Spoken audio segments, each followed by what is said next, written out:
का माहौल छाया हुआ है।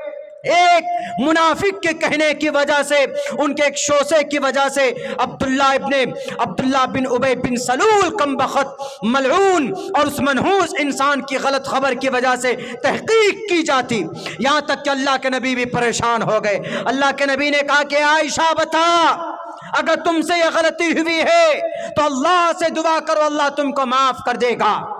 अगर तुमसे ये चूक हुई है तो अल्लाह के सामने सजदा करो, अल्लाह गफूरुर रहीम है, अल्लाह तव्वाबुर रहीम है, अल्लाह तबारक व तआला तौबा को कबूल करता, अल्लाह सत्तारुल अयूब है, अयूब को छुपाता है। तौबा करो, अल्लाह तबारक व तआला तुम्हारे तौबा को कबूल करेगा। यहां तक कि हजरत अली ने भी कहा, अल्लाह का नबी आप छोड़िए अम्मा आयशा को, बहुत सारी औरतें हैं, आप किसी से भी निकाह कर सकते हैं। लेकिन अल्लाह के नबी अलैहिस्सलातु वस्सलाम भी परेशान हो गए, सहाबी परेशान है, अबू बकर सिद्दीक परेशान है, उनकी अम्मा आयशा की माँ परेशान है। अम्मा आयशा रोती लेकिन अंदर से पुरसुकून, क्योंकि वह जानती थी मुझे भले ही आपने यहाँ के कुछ लोगों ने मेरे ऊपर तानो तशनी किए हैं, लेकिन I am a truth, I am honest, मैं सही हूँ।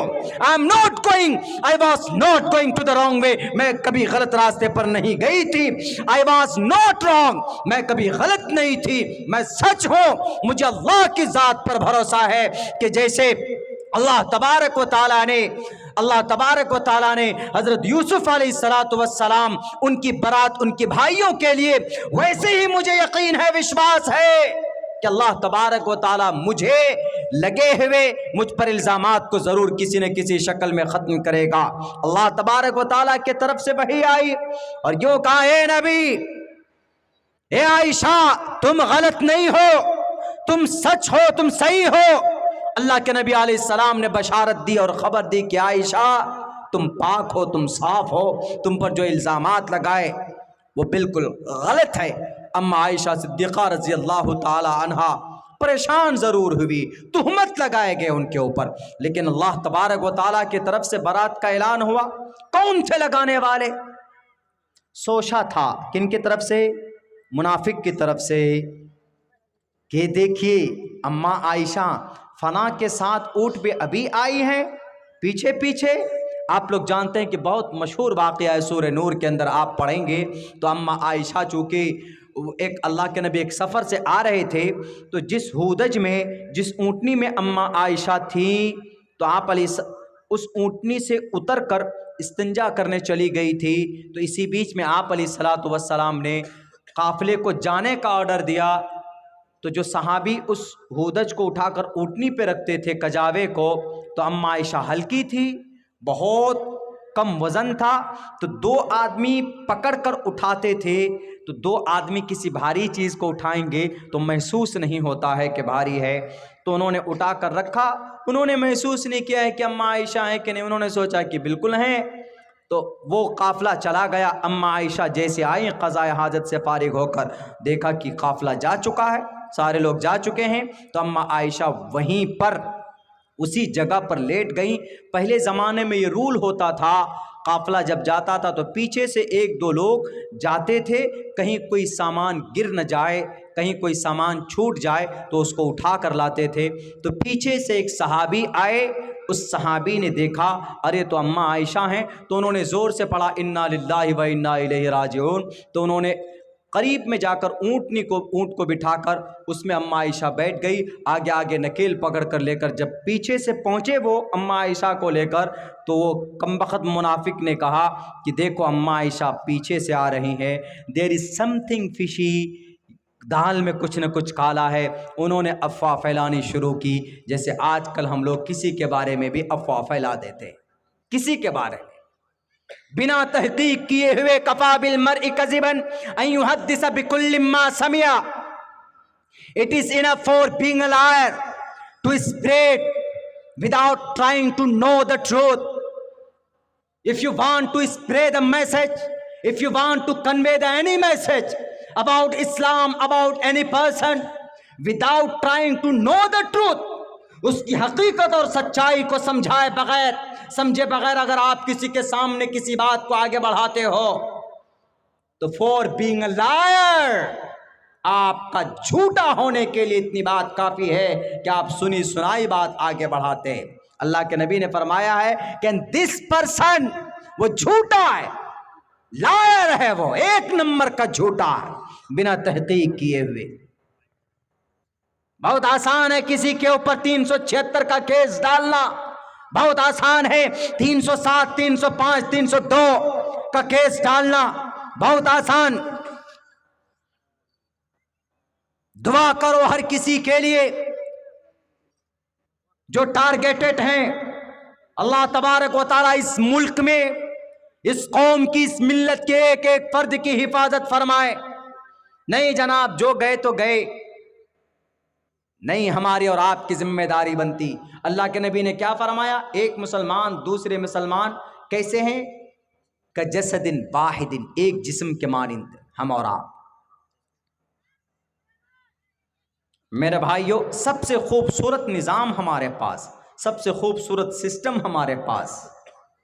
हकीकत बयानी करें तो अंदर कर दिए जाते। ज़्यादा से ज़्यादा कुरान की तालीमात को आम करो, ज़्यादा से ज़्यादा। हम कुरान से दूर हो रहे हैं, शरीयत से दूर हो रहे हैं। हमने कई जगह तकरीरों में कहा है, बल्कि लोड भी हुआ है। आज तो हमारे कुरानों पर एतराज़ात करने लग जाते हैं लोग। कहते हैं कि ये तो नई किताब है मौलाना, नई कुरान है। क्या आप वही मसला लेकर आए, वही पर्दे वाला मसला जो चला? बहुत सारे टीवी एंकर में न्यूज़ रिपोर्टर ने कहा कि मौलाना क्या ज़रूरत है अब ये पुरानी शरीयत को अभी नाफिज करने की? नई आनी चाहिए ना, कुछ नई तहकीक होनी चाहिए। अब ये कुरान पुराना ऑर्डर हो गया, इसको बंद कर दीजिए, नया कुछ होना चाहिए, मॉडर्न। क्या नया होना चाहिए? बिकनी पहन करके आ जाओ सड़कों पे, ये नया होना चाहिए? नहीं। आप देखेंगे कि आइसक्रीम है, आइसक्रीम को जब कर लपेट कर उसको इन्वेलप में और उसको बर्फ़ में रखते हैं तो वह आइसक्रीम अपनी जगह पे रहती, लेकिन जैसे उसको बाहर करेंगे 10 मिनट के अंदर अंदर जब बाहर करेंगे, उसकी जगह से बाहर करेंगे, वो पिघलना शुरू हो जाती। औरत है, जब तक पर्दे में रखेंगे तो खूबसूरत है, इज्जतदार। जब पर्दे से बाहर निकालेंगे तो फिर उस औरत का क्या होगा, समाज के जवान लड़कों का क्या होगा, आप अंदाजा नहीं लगा सकते। कुरान पुराना है, कुरान पुराना नहीं।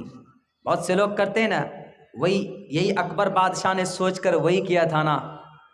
अकबर बादशाह, दीन अकबरी, नई दीन इलाही अकबर बादशाह खुद फैसला नहीं लिया था, बल्कि कुछ थे ऐसे ही नीम मुल्ला वहाँ पे भी कहा कि बादशाह सलामत, ये अरबी शरीयत को, ये अरबी धर्म को, ये लफ्ज़, ये अरबी शरीयत को बहुत हज़ारों साल हो गए पुराने, इसके अंदर तब्दीली होनी चाहिए, इसके अंदर बदलाव होनी चाहिए।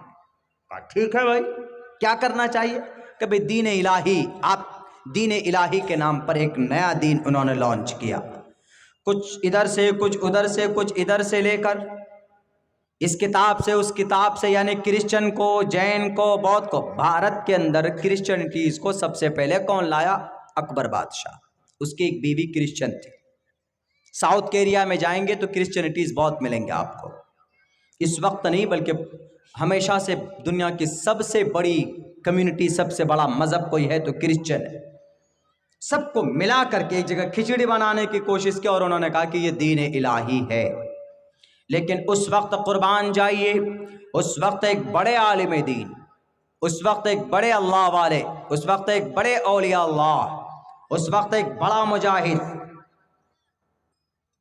हमें पता होना चाहिए कि भाई कैसे हर ज़माने के अंदर अल्लाह तबारक व तआला भेजता है। अल्लाह तबारक व तआला अपनी शरीयत की हिफाजत के लिए भेजा है। अल्लाह तबारक व तआला इमाम अहमद इब्न हम्बल के ज़माने में कुरान को गलत अकीदे से, गलत तरीक़े पर पेश किया तो अहमद इब्न हम्बल एक बहुत बड़े इमाम गुजरे, एक बहुत बड़े, बल्कि ये कहिए कि आलिम दीन गुजरे। अहमद इब्न हम्बल ने यूँ कहा कि बादशाह, उस वक्त अब्बासी सल्तनत का पूरा डंका बजता था। उन्होंने कहा कि मैं तुम्हारी ताकत के सामने झुकूंगा नहीं। शरीयत के, कुरान के, सुन्नत के खिलाफ तुम्हारा अकीदा, ये तुम कुरान को अल्लाह तबारक व ताला की मखलूक करार देते हो, खल्क़े खुदा, ये हो नहीं सकता है। उनके सामने मुकाबला किया और फिर जो सही अकीदा था कुरान के ताल्लुक से वो बिल्कुल रोज़े रोशन की तरह आया करके अहमद इब्न हम्बल ने लोगों के सामने रखा। और उसके